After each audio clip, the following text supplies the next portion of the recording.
All right. Any questions on the asynchronous stuff I covered? As we're moving a little into pharmacology topics, and we covered. Well, I mean, we mentioned the concept of metabolism. We have a lot of metabolism stuff coming in the PowerPoint. We're entering PowerPoint territory pretty soon. So I introduced metabolism a bit. We talked a little bit about the clinical trial process, just in kind of broad terms, and the different stages of clinical development of drugs. Let's see.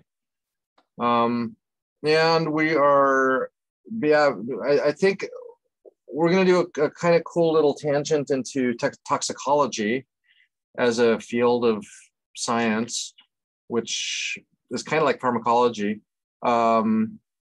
But it has a lot of the similarities to pharmacology, but it just has to do with toxic substances instead of like efficacious drugs and things like that. So we'll do that, and then we're going to gradually move. I'll probably enter the PowerPoint either in the asynchronous component or by next time. We'll see. All right. Any other questions or anything? How's the homework? Is it doable? Was it kind of fun? I don't know. We did a little bit of the protein modeling stuff. Hopefully you guys have all tried it. Some of you have. If you haven't done it, you might want to do that pretty soon, just in case you have any issues. And if you need a little bit of additional tutorial, you can contact me, and I may be able to help you with Zoom or something. Anybody having issues with the protein tutorial on a Mac? I think it's all kind of working. Anybody have success with the Mac? Anybody have so it works great on their Mac? I see a couple people say it worked well on my Mac. Okay, good. All right, because one thing behind the scenes on that tutorial, and this really annoyed me, was I made it, I guess last spring around early pandemic for my chem842 class, and then that whole website completely changed. A lot of the options were different, the menus were different, everything was different. So I had to recreate the tutorial almost from scratch, and I was really annoyed because it's one of those things like you create it once and it should last forever. But if they completely redesign the user interface of the website, it's kind of hard. But anyway, so I did it. As you can see, I think there's no errors. I think everything is pretty much correct, and the screenshots and everything kind of guided you through. It's a cool website, protein viewer. Why didn't I use something like Primal or Chimera? There's other programs that do X-ray crystal structure viewing. The big issue is that it kind of creates some computer issues of installing programs on either a Mac or a PC. And anyway, websites for that reason are ideal. And that one's actually publicly available, funded by our government. It's a pretty cool little thing. It's definitely not as powerful as something like Primal. I mean, Primal is my favorite program in the universe for all protein viewing, but there's a little bit more of a learning curve. Even just installing it's complicated. So I don't know, anybody that really needs to do protein crystal structure viewing and modeling, like docking and things like that, Primal is probably the best choice. And I can probably even give you a little bit of it one-on-one advice on Primal, because I'm fairly proficient with Primal. Just trying to explain all the intricacies to everybody is a little difficult. Okay, all right, so we're cool. Let's keep going. Anybody use Primal before? Maybe not. PYMOL. Somebody says yes. Yeah. Super cool program. Yeah. It's just, installation is kind of a pain, and it used to be totally free. Now it's kind of free, but a company sort of runs it, and they you can get an academic site license, but that expires, and then there's licensing and stuff. But anyway, Primal is super cool. All right, good. Professor, if it expired, do you need to renew it again? Yeah, I think you have to. There is a, let me just share my screen real quick. For the computer proficient people, if you like computers, I like computers. There is a way to get it completely free and legal too. In a nutshell, and I'm not going to go through the whole process. You have to install Python, which is a free program. There's a couple versions of Python, like Python 3 and Python 2.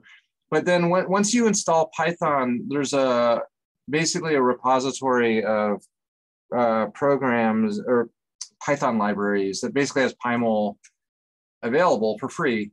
And that's through this guy, it's a G-O-H-L-K-E, Golke, at he's at UC Irvine, Python.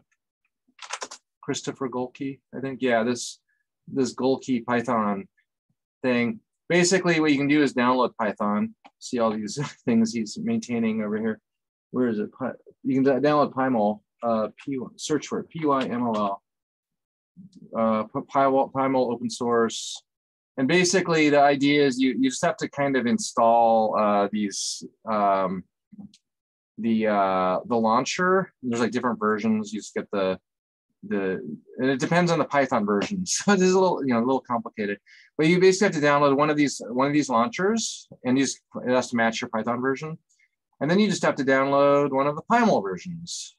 And that will work on any computer. It gives you Primal, super cool program. And the newest version of Primal. What else about it? You have to install the WHL file. There's a tutorial on that. I'll just show you what Primal looks like just for fun. Okay, so let's download your streptavidin. So I get, I'll download real quick. PubMed. Oh wait, I am not sharing. I'm sorry. That was kind of silly. I'm sorry, guys. Okay, let me share real quick. Sorry about that.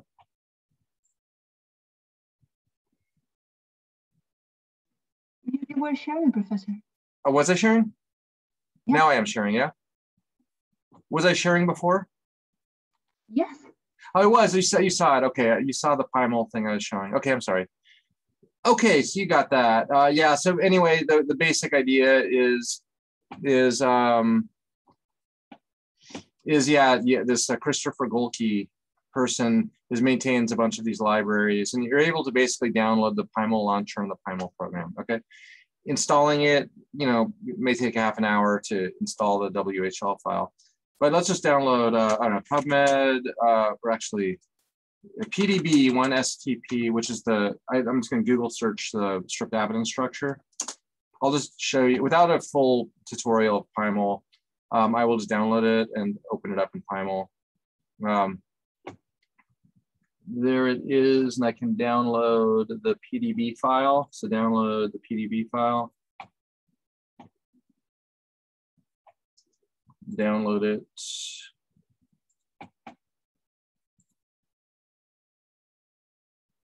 I'll just open up Primal to show you a little bit on it. One sec.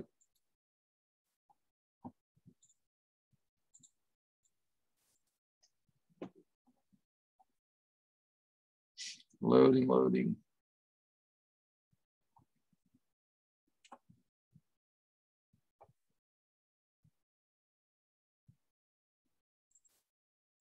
One second.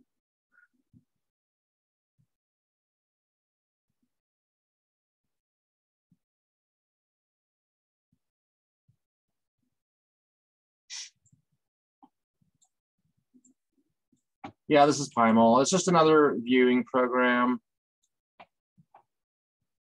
And you can do stuff really quickly in it. Oh, somebody said, can I directly fetch Primal from the website? And that's the problem is they have the licensing issues. So if you can deal with the licensing and you can get an academic site license, yeah, you can, but then it's going to expire. By doing that, open source method. It's totally free. It never expires. That's why I do it. So, but yeah, you can. It's probably easier if you just go through the Primal website. Okay, so yeah, this is it. What are the little red things? Anybody know? Water. So I can like remove the water. Yeah, I don't want to go too deep into Primal, but you have like actions. You can show things. You can hide things. You can label things. You can color things. So it's all kind of a little colors, and all these are really cool menus that do all sorts of things. I'm just going to hide the waters. Water. Hide the waters. We can see there is biotin. I can do stuff like I can really quickly show the interactions of it. So I click it. Let's change the color too. Color, I can change the color to maybe a different color. I can quickly show actions. I can find all atoms or residues within like 5 angstroms. So now those are all the amino acids nearby. It created a new selection. So it's like they're selected, right? Those things are selected. I can rename it to active site or binding site or something, right? Rename it. Now you see active sites renamed up there. And I can show those amino acids. I can say show as sticks, show as sticks. Ah, look at that. Now I see the amino acids that are all nearby. These kind of things are really helpful when looking at a drug protein interaction. Another thing that's really cool is there's also a second menu. This thing called ray tracing, which creates a high quality graphical image, like publication quality. I just hit ray, and I've done this 1,000 times for papers I've published, and it actually did it really quickly. The graphic quality is much better now, and I can save it and import it or whatever into a program. Okay, I without going more into Primal, it is a cool program. It's just a little more difficult to install. There's tons of tutorials on YouTube and on the web and stuff. So if you're doing research, you'll probably have to use Primal at some point. It is a cool program. All right, we're done with that. Primal done. Okay, stop sharing. So let's see. Also make movies. You can make little video movies of a protein rotating around and stuff like that. Okay, so let's keep going in the lecture.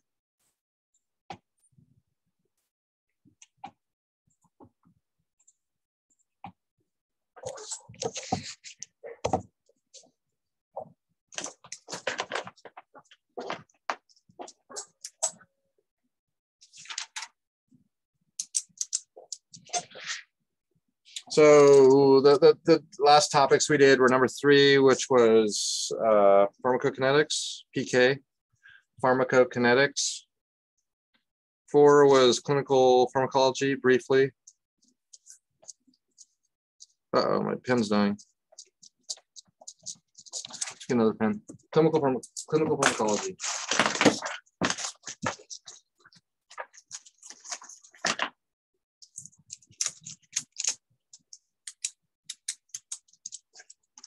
Okay. So now we're going to jump into, I'm calling it number 5, which is a related field.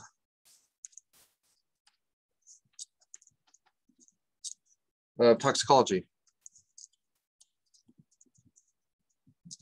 To kind of show the similarity of, toxic substances to like pharmaceuticals. And some pharmaceuticals have toxicity as well. So there's a lot of overlap between these two. We say it's the opposite of pharmacology.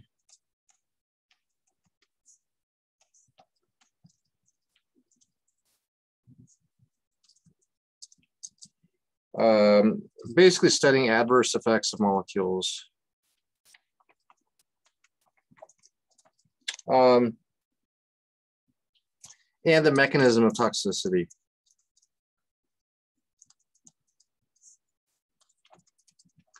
which I actually find fascinating because it's just it's another spin-off of biochemistry. It's funny that I actually took it's a whole field, right? So you could be a career toxicologist. I actually took a course in toxicology when I was in grad school at Santa Cruz. They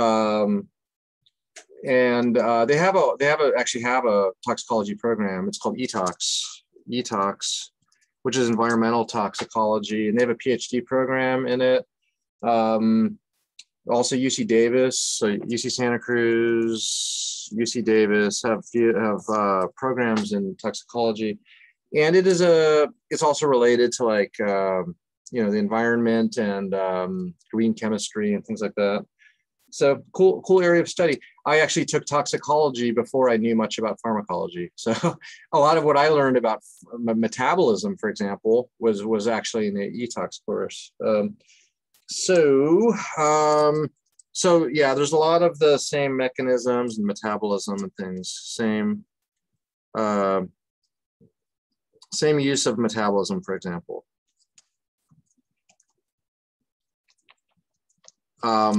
To activate toxic substances. I do have a book on it. That's pretty cool. Let me find it.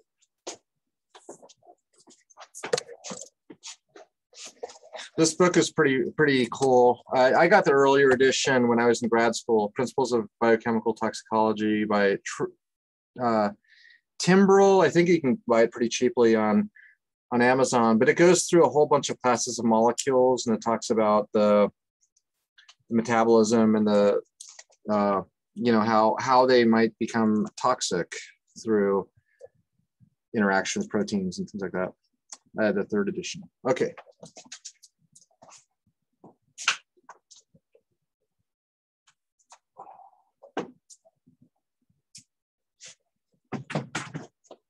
All right, so let's show a simple example first.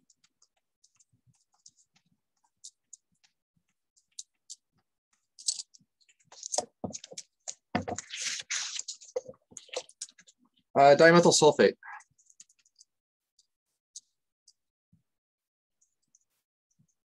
So dimethyl sulfate is a pretty simple molecule. It is methoxy, S double bond O, double bond O, O, methyl. So it's methyl, oxygen, like sulfate essentially, and another methyl. Okay. So this is a pretty simple molecule. It is an electrophile. So kind of like the way you'd think like methyl iodide or something, right? It's kind of the same idea as like methyl iodide. Why is that toxic? Any guesses? What's toxic about electrophilic species? And if you work in the lab, you should be familiar with the toxicity of these kind of things, because you don't want to splash this on your hands, for example. Why do you not want to splash this on your hands? Or like methyl iodide or this. They are strongly electrophilic, and things like DNA are strongly nucleophilic. So you have a lot of lone pairs and nucleophilic atoms. So basically what happens is you would alkylate your DNA. So the way this breaks down is something like this and something like that. Kicks off, and then you make methylated DNA. So DNA is now positively charged. And probably SO3, sulfur trioxide or something like that. But when you mess up your DNA, of course, that ultimately leads to mutagenesis.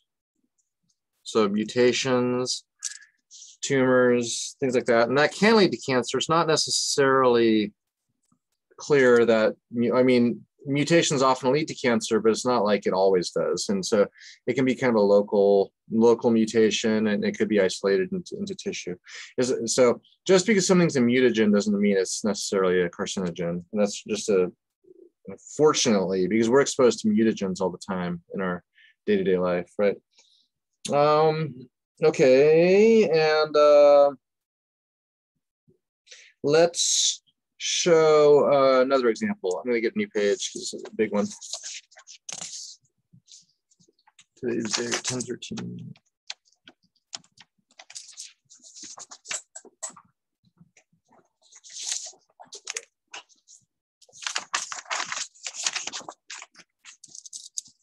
Another example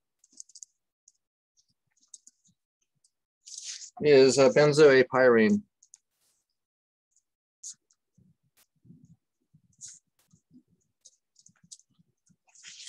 So this is an ultra carcinogen. It's definitely considered more than just a mutagen.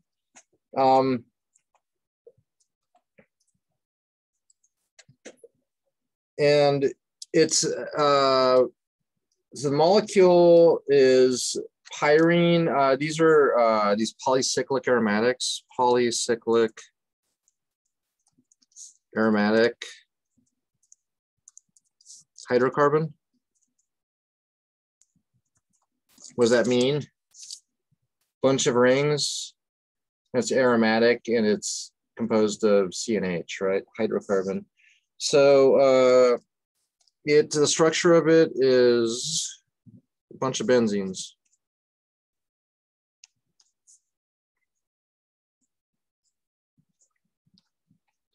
So that's naphthalene, right? Benzene's naphthalene, but we're going to add more.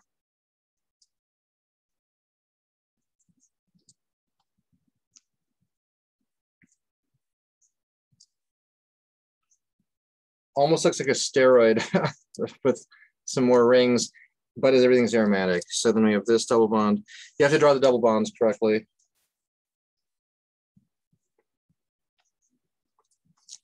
So that, yeah, it's a bunch of 6-member rings.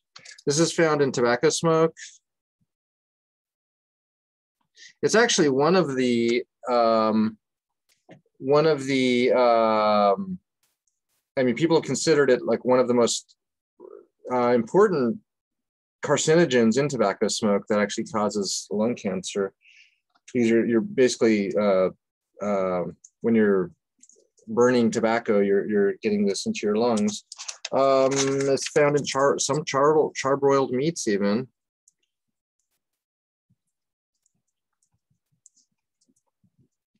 And some of the other carcinogens we'll also see are found in like maybe overcooked meats and other foods.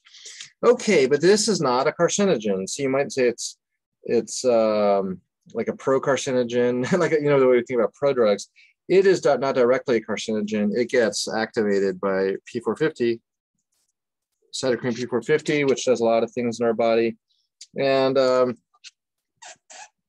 And so that is usually an oxidizing enzyme, and it oxidizes a certain double bond here. So now we have, this is all very well characterized for this molecule. Got our 6-member rings, then we have an OH here, and an OH here. So it's a dihydroxylation of a double bond, right? Dihydroxylation. Everything else is the same.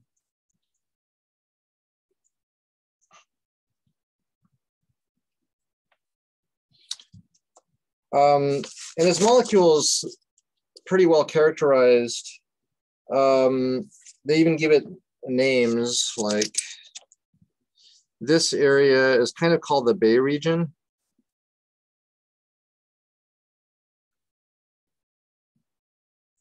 So it kind of looks like a bay, you know, like in the ocean. And next we actually oxidize again with P450, another double bond. So this double bond here, that's kind of near this Bay region, but it doesn't make a dihydroxy. It makes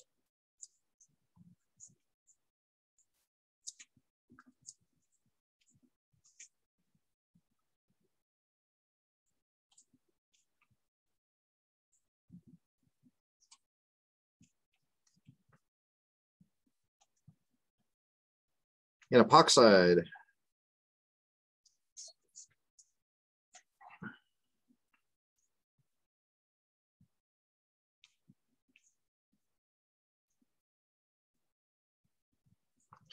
And epoxides, of course, are highly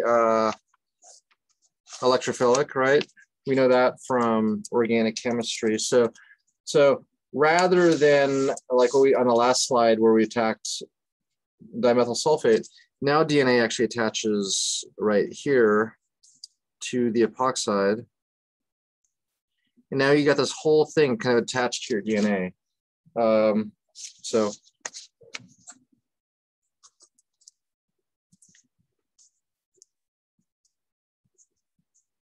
three 6-member rings.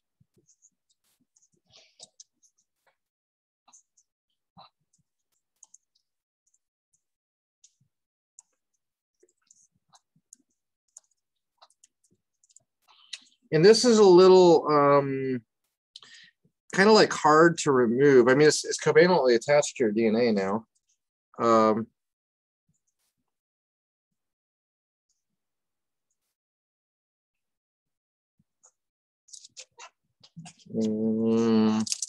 I think I screwed up the double bonds. Let's fix that. Sorry.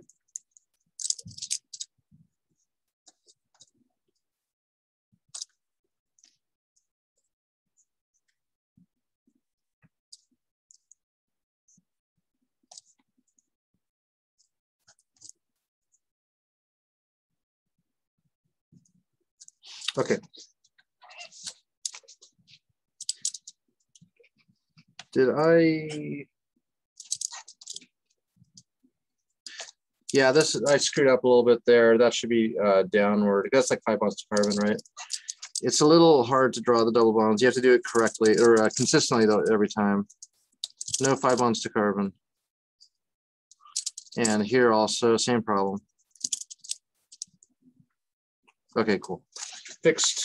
All right, so, and then of course this has that same kind of effect of mutagenesis in cancer.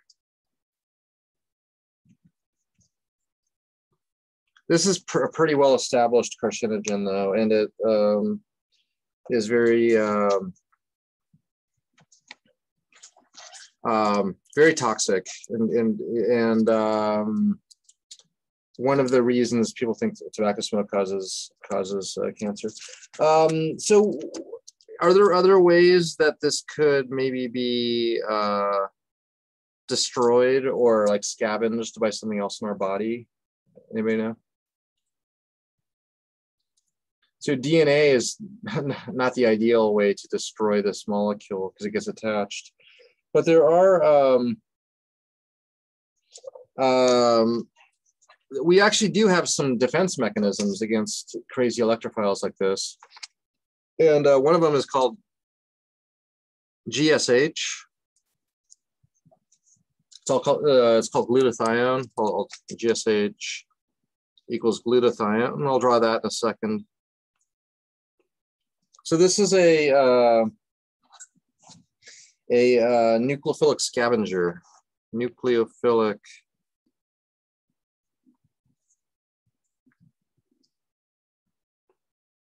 scavenger basically for electrophiles. So our body actually uses a molecule like GSH to actually try to destroy things like this that may be incorporated into your body. And there's the enzyme, it is called GST. So that's the molecule, or it's a cofactor. It's not a cofactor. It's a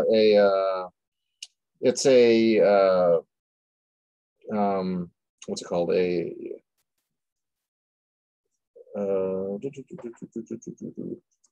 It's actually considered a vitamin, and I'll draw the structure in a little bit.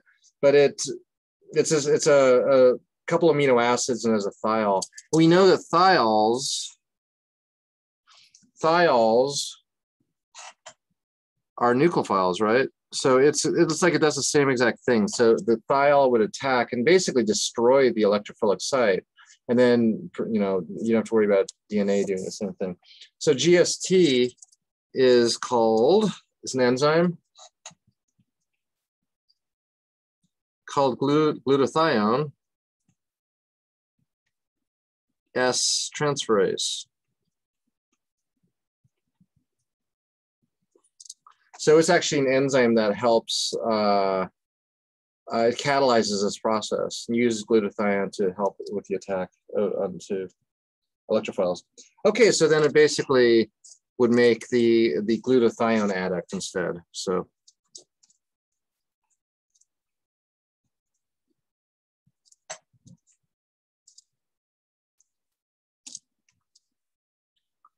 S, G essentially. And hydroxy, hydroxy, hydroxy.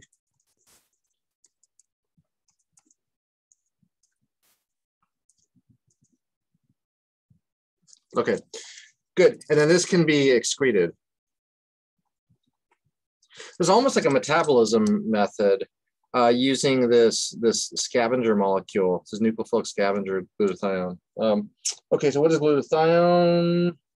This is like, we could also say it's detoxified.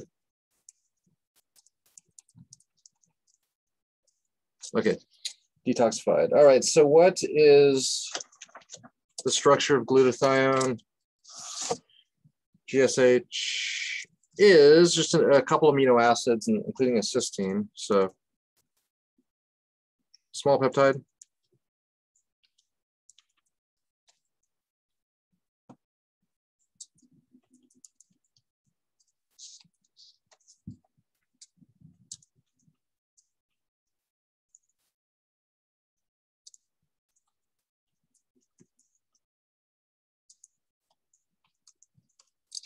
Okay, so what is this amino acid?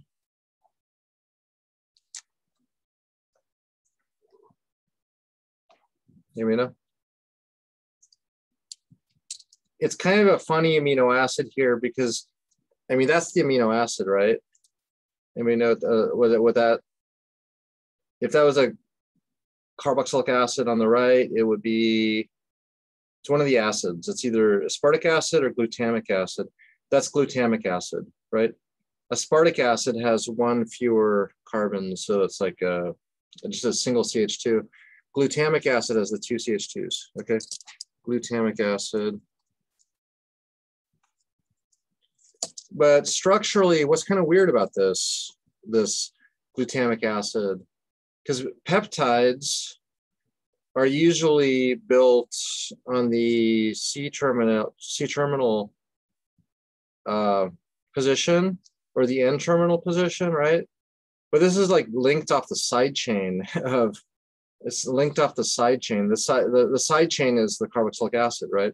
So it's kind of what is the Greek lettering is, this is the alpha position, the beta position, the gamma position, and the delta position. So it's alpha, beta, gamma, delta. So you're built off the delta carboxylate of glutamic acid, okay? All right, so what's this amino acid? The amino acid with CH2 and a sulfur, SH. Let me know.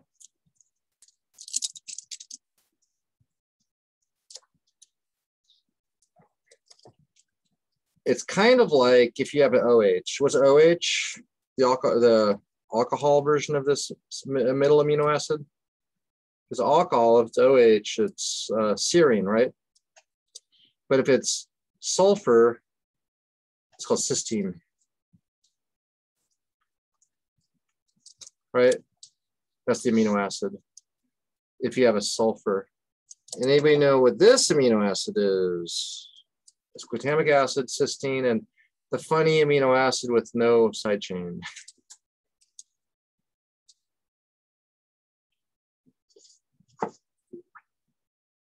Because you guys didn't have to memorize the amino acids. That was like, they made us memorize these things. G, somebody said G, and that's right, is glycine. Yeah, okay, cool.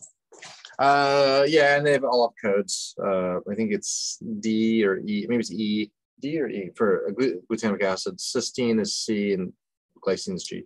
Okay, cool. Could you take this as a dietary supplement if you just want to, you're kind of health conscious and you're health conscious and you want to destroy toxic electrophiles in your body? Any guesses? Just purchase glutathione. I wonder if they, I don't know if they sell it as a nutritional supplement, but is there any problem with taking a peptide like this orally? To take it and, right? Any guesses? Can you just, I mean, you can certainly consume amino acids, and people do consume amino acids, and they take protein milkshakes and things like that. But what's the problem with consuming a tripeptide? This is kind of a weird tripeptide, right? Because it's linked off the side chain. Any problems with that? Will this get into your blood? Is it because it gets broken down, like when you ingest it orally? That's exactly it. Yeah. Yeah, it's your stomach is acidic, and it's got enzymes and proteases and peptidases. So yeah, all the bonds are going to get cleaved. So you're basically going to destroy this molecule, and that's why also we wouldn't really consume peptide drugs orally, like, you know, or Fusion. Fusion was the HIV integrase inhibitor, not integrase, fusion. The HIV fusion inhibitor. Yeah, it's a big peptide, or insulin, same thing, right? Yeah, so you wouldn't take this orally. But are there any other things that are kind of like this that you might take orally if you're conscious of this? Well, one of them is an N-acetylcysteine, which is kind of, I think it's a precursor to glutathione, and it can be taken orally. So it's N-acetyl. So cysteine, of course, is carboxylic acid.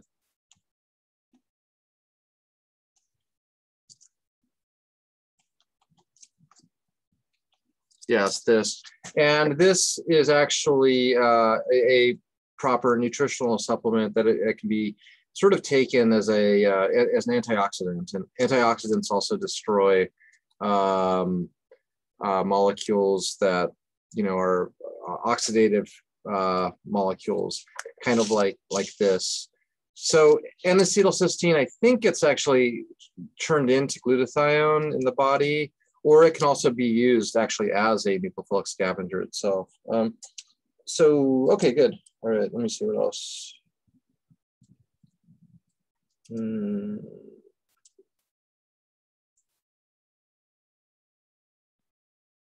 Interestingly, another little fun fact, GST,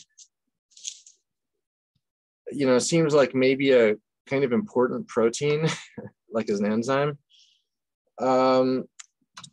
It is so critical to have this protein as it's such a very crucial role to destroy bad stuff. It's about, I think the statistic is about 10% of the soluble protein in a cell. Seems surprising to me. So soluble protein in a cell is actually this very critical enzyme, GST, because it has such an important role, I mean, of detoxifying things, getting rid of toxic things. So our body's kind of upregulated this enzyme. Okay, what else? All right, that's it for benzopyrene. Oh yeah, the other little tidbits on it, benzopyrene. This was actually, there's a lot of history about benzopyrene. It was actually a disease was discovered related to benzopyrene called the exciting name of chimney sweepers carcinoma.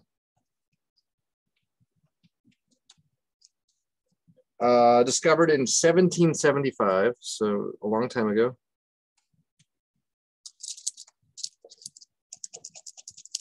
So this type of cancer was basically discovered in 1775 as a cancer of the scrotum.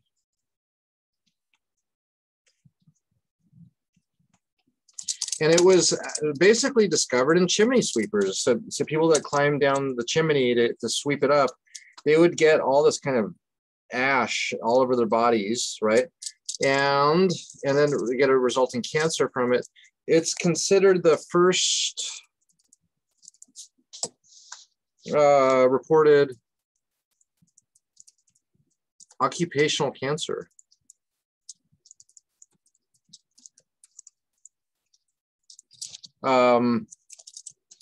Based on this molecule, and it kind of destroying, well, alkylating your DNA and causing resulting mutations and things like that. So anyway, that's another little tidbit on benzopyrene. All right, cool.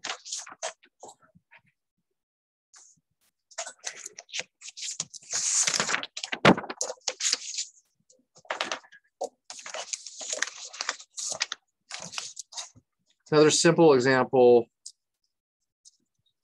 is benzene.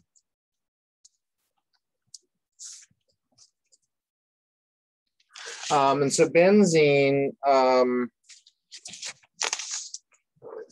is also, sorry,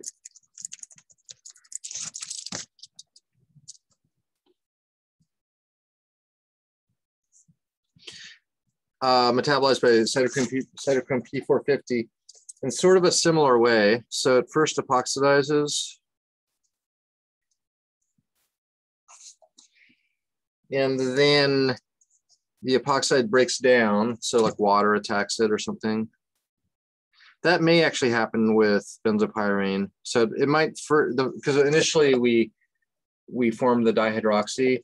I think there may be an epoxide intermediate, because when water attacks an epoxide, you get a dihydroxy, a diol, a 1,2-diol. Okay, 1,2-diol.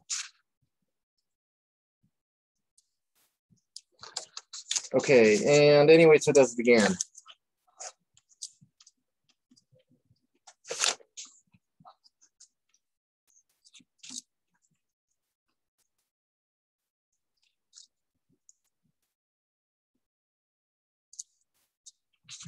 And then DNA would attack this.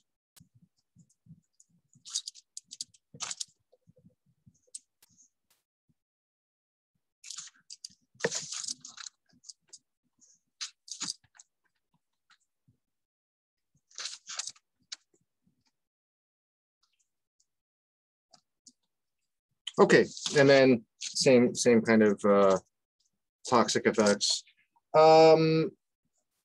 Now, of course, benzene is, well, before they knew this kind of mechanism, because this was actually characterized, I mean, in the laboratory using isolated P450.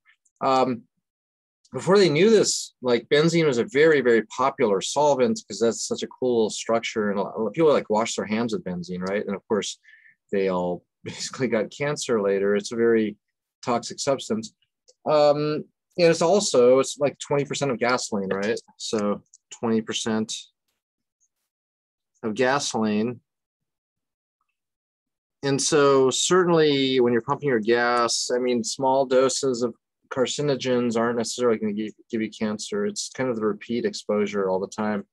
Maybe like people that pump gasoline as an occupation, they definitely have to worry more about this. And as a organic solvent, like we use benzene in the laboratory, but we usually use a fume hood to be very careful to avoid exposure. But in the laboratory, we also have the option of using toluene, which is methylbenzene. And methylbenzene or toluene, the nice thing is that it also oxidizes P450, but it doesn't oxidize the benzene, it actually oxidizes the CH3 group, which is kind of cool. Now you make benzoic acid, and benzoic acid is a very benign substance. So this is excreted very nicely in the kidneys, and benzoic acid is even used as a food preservative and other things. So it's a very non-toxic substance. So when you have the option in the laboratory of using benzene versus toluene, we normally would pick toluene just due to that for that issue. I mean, we can still use benzene pretty safely. We just have to, be a little more careful about exposure and stuff. Okay, so that is the story of benzene versus toluene. Any questions?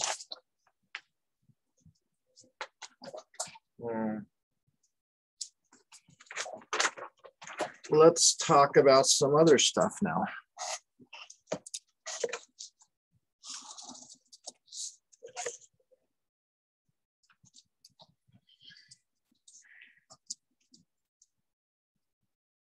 Actually, I'm gonna, new page.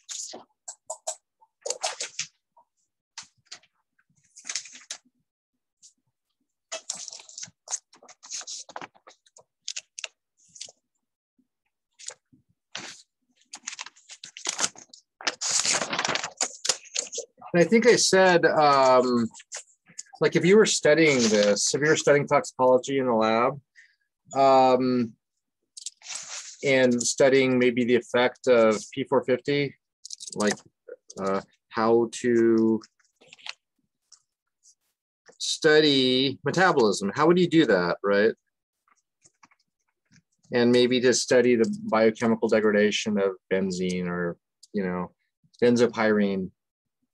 So it turns out you can purchase P450 as a protein mixture, and actually you can actually do experiments using it, like basically isolated P450. So it's something you can purchase, derived from well, you can get human P450, you can get mouse P450, you can get rat P450, all these kind of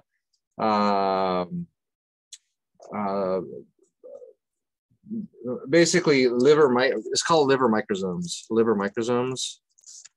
for different species, microsomes. So you can actually do these studies and then do the analysis to kind of see the metabolism, and look at using NMR and different spectroscopy to actually characterize all of the pathways, which is cool. So you can actually do it in a test tube essentially, right? So the basic process is purchase liver microsomes, and then you can expose them to your molecule. This is also done for drugs, like enzyme inhibitors. We use this in pharmacology. We can just mix drug candidates with liver microsomes to look for the metabolism or the metabolic stability of substances. Okay, so let's keep going.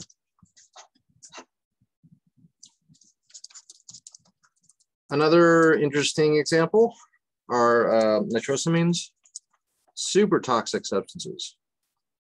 Super duper toxic substances, nitrosamines. This is also found in some overcooked meat.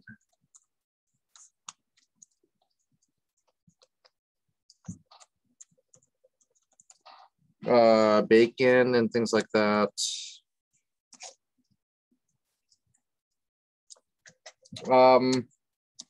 What is nitrosamine? It's a weird functional group.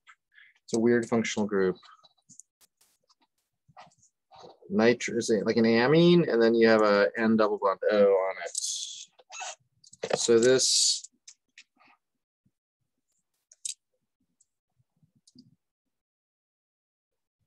actually, I'm sorry. So it's called an N-nitrosamine.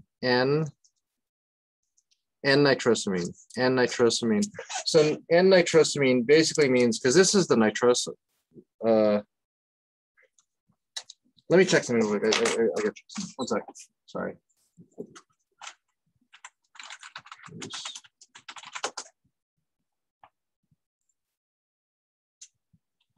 No, I got it wrong. Let me correct myself. I had to Google search something real quick. Okay, so this thing is called a nitrosamine, right? This thing's nitrosamine, but this thing up top is called a nitroso. Nitroso. There we go. Nitroso, and the bottom is a is an amine, right? Sorry. Okay, so the top is nitroso, the bottom is an amine, right?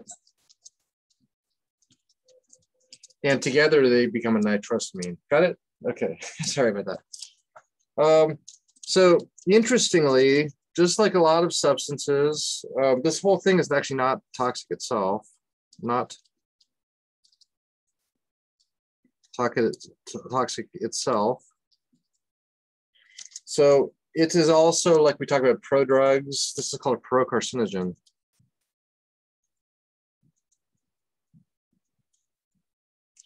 So it is metabolically activated to become a strong carcinogen. So the way that works is it's oxidized, probably through P450.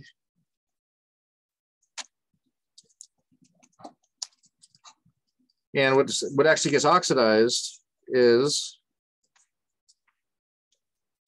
the CH3 group gets oxidized to a CH2OH.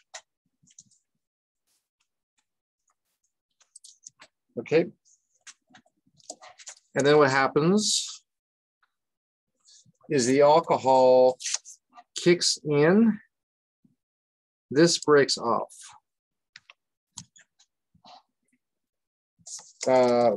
Actually, one more arrow. Sorry, alcohol kicks in. Okay.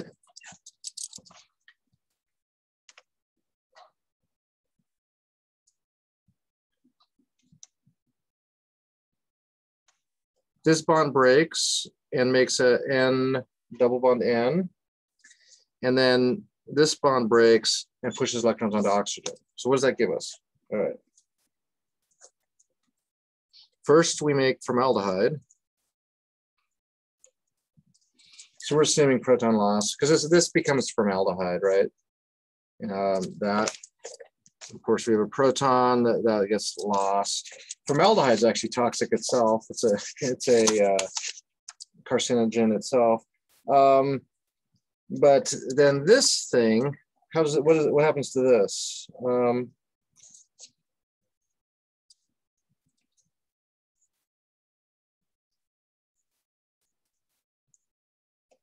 You get that, right? So we form a double bond and we push electrons onto the oxygen and we grab the proton from somewhere, water or somewhere, okay? And now this double bond kicks in and breaks off another water essentially. So maybe another proton comes, finds another proton. But what does that do? What does that create? Essentially, it makes H3C N triple bond N with a plus charge on it. Does anybody know what that molecule is? This is actually an interesting molecule in itself.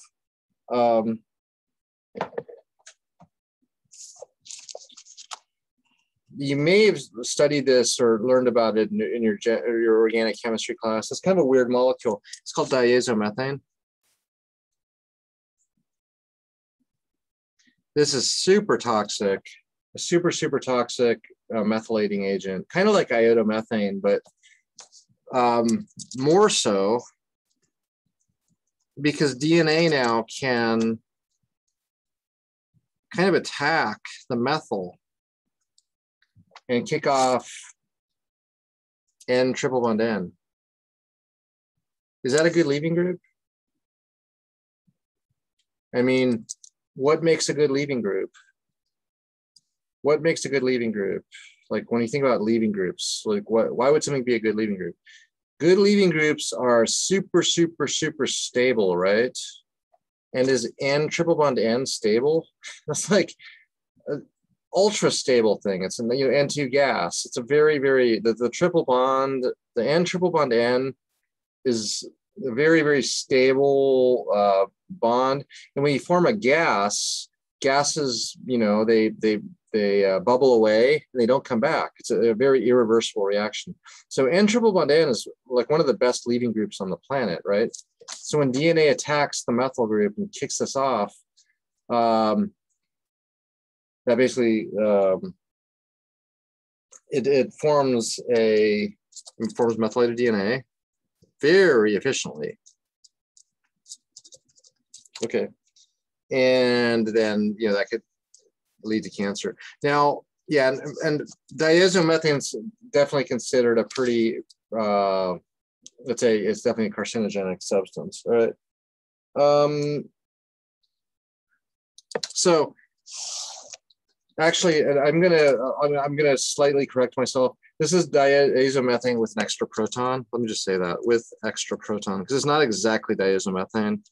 I'll show you what I mean by that in a second, all right? So diazomethane is actually the CH2 version of this. So this is a very activated electrophile, right? But it's not exactly diazomethane. I'll say it's almost diazomethane. It's very similar to diazomethane, almost diazomethane. It's diazomethane with an extra proton. So what do I mean by that? So diazomethane in chemistry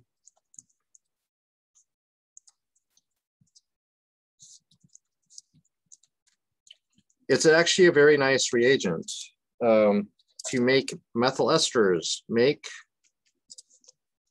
methyl esters. Very cool reaction. A very cool reaction to make methyl esters, right? So if I have a carboxylic acid and I want to make a methyl ester, one of the nice ways we can do that is using diazomethane. So the actual reagent diazomethane is this. It's H2C double bond N double bond N. So this is diazomethane.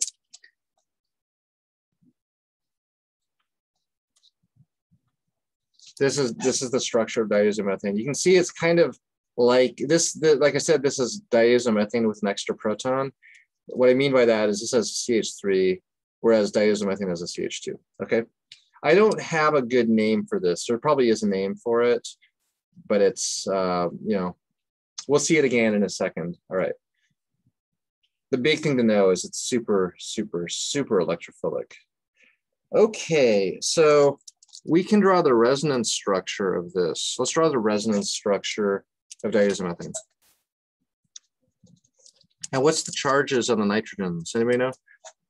Right nitrogen has, this is, I use this as an example in my organic 1 class as a cool resonance and charge problem. Right nitrogen is negative or positive? Oh, methane diazonium. Yeah, that actually, yeah, that's good. Somebody gave me a good name for this. Yeah, that's probably correct actually. So let's erase this. Yeah, methane diazonium, that sounds right. Or methyl diazonium. Methyl diazonium.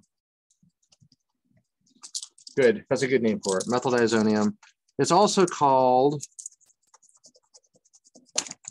or I mean, what I'll say then is it's methyl diazonium, good name for this, yeah, is basically diazomethane plus an extra proton.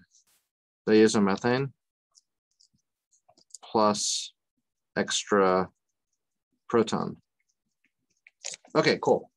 All right, that's what that is. So now we're going to use diazomethane to make a methyl ester. To draw a resonance of it, somebody said negative on the right, and you're totally correct. Negative on the right. What about the nitrogen in the middle? Is nitrogen bound to 4 things is always positive. Okay, so diazomethane is a cool molecule with an interesting structure. And we can draw a resonance where we basically push the N minus in. Yeah, that'll make an N triple bond N. And then kick electrons onto the carbon, right? Break that double bond onto carbon. And now we have a negative on carbon. So the resonance structure now is H2C. Okay, now what are my charges? On the right, the charge is what? On the right, the charge is neutral, right? on the middle, the charge is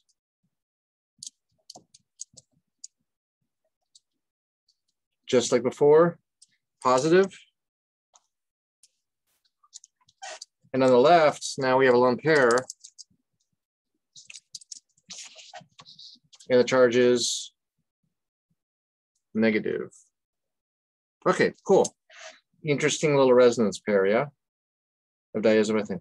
And this is still diazomethane. They're both correct resonance structures of diazomethane. But this is actually a base now. And what's the base going to do in the presence of an acidic proton? Bases like to take protons.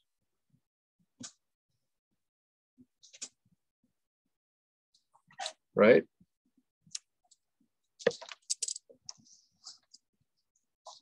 So the base takes the proton, and now we have a carboxylate.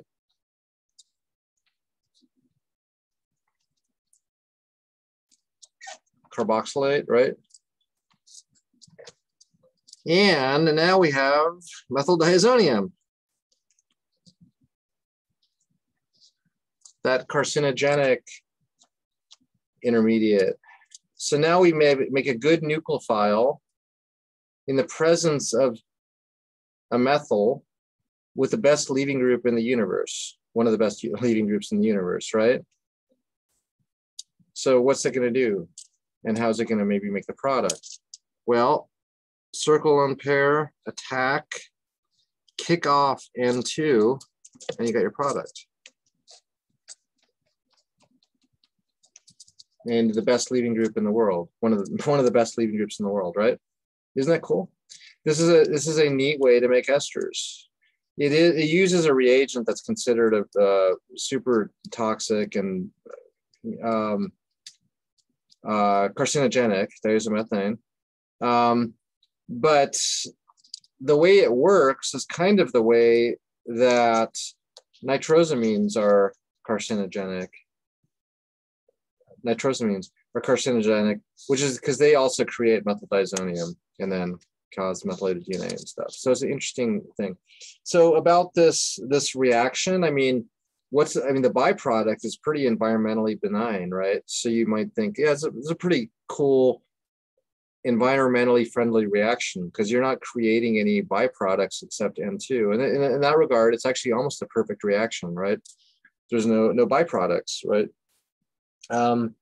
This is one of like biochemists or like biologists that do chemistry.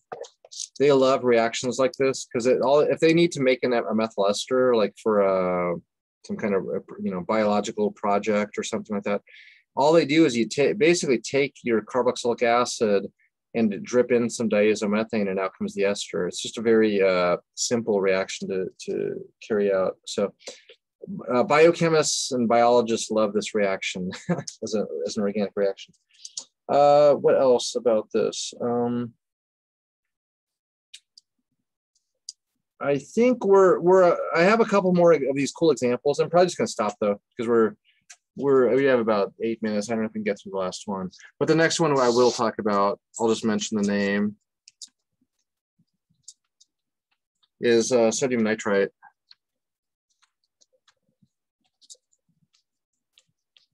So sodium nitrite's an interesting one because it is a food preservative, and it does have a potential to make these toxic intermediates and electrophiles, but it is commonly used in a lot of meats, and also some vegetables have kind of a high sodium nitrite concentration, and I think that the jury's out a little bit on the toxicity of it, but it's a cool story, and it's kind of related to the nitrosamine story. All right, so we'll talk about sodium nitrite, I think, in the asynchronous lecture. Any questions?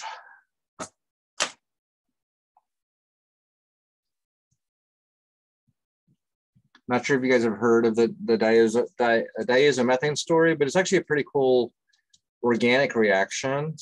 And it's interesting that it's sort of related to toxicity of some things like nitrosamines. But nitrosamines are definitely considered a pretty well characterized carcinogen. There's lots of different nitrosamines, dimethyl, they have like I think phenyl nitrosamines, like different R groups, I guess, on the carbons. And they all turn into strong electrophiles. Okay.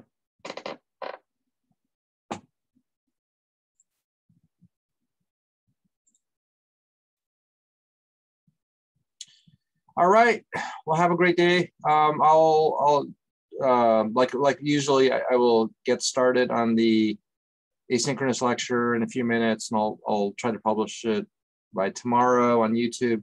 If it ever looks like I've kind of forgotten, like last week, just email me, because usually it means I did just forget it. But I will always do the recording usually on Wednesday, like right after I talk to you guys. All right.